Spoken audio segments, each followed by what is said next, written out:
Bandhan Bank is a microfinance institution initially. Now it has become a full-fledged bank, and also now you are into AMC. Okay. How is Bandhan Bank coping up with this implementation of AI in in the various ways, and how is it affecting? Are you taking lesser people because you have implemented AI, or what stage of AI you are in at Bandhan Bank? Yeah, thank you, sir, and good evening to all of you. First, let me give a clarification, sir. I'm not from the Bandhan Bank. Huh? I'm from the Bandhan Group. Okay. So it's a part of the Financial Inclusion Trust, but definitely there are issues as far as adaptation of AI is concerned. I was just listening very carefully what Arpita was telling a few minutes back. From the HR perspective, I can tell. Why, sir, you said at the very beginning that I do not believe in AI. I endorse to some extent what you told at the beginning. Let me tell you a few things. First of all, from the HR perspective, definitely, since I am from the HR background.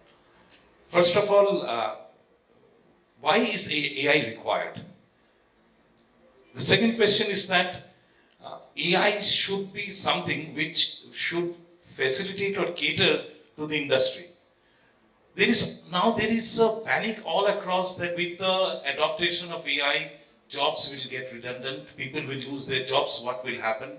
Arpita was rightly mentioning that jobs which are repetitive, which are mundane in nature, that those things have been taken care of by the AI. So what will happen?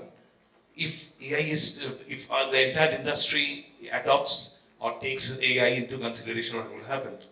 My question is, AI should not be taken as an adversary. On the contrary, AI should be taken as a facilitator in the process implementation as far as all the functions are concerned, be it HR, be it finance, be it manufacturing, whatever it is.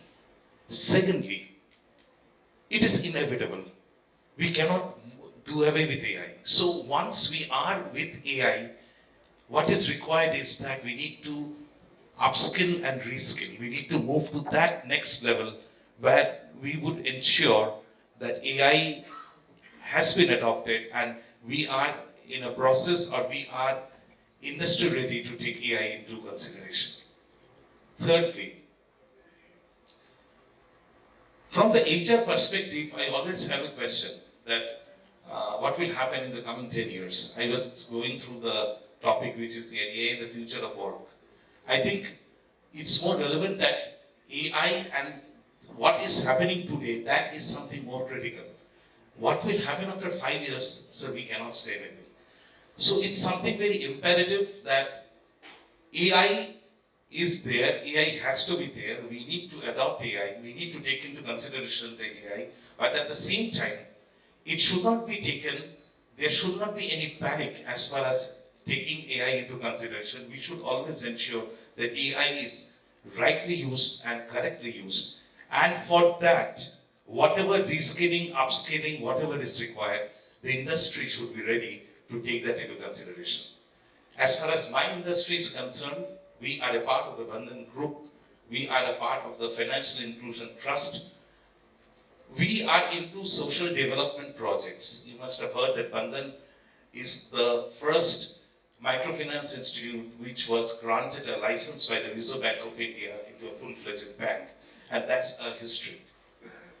So, for us, those who are into social development projects, we have to have AI, but that to a very limited scope. What the domain from which Arpita is coming, where they are adopting AI, we are not adopting to that extent. But definitely, we have to be industry ready. We have to face the consequences, and the time is coming where we will have to gear ourselves in the adoption of AI. Thank you, sir.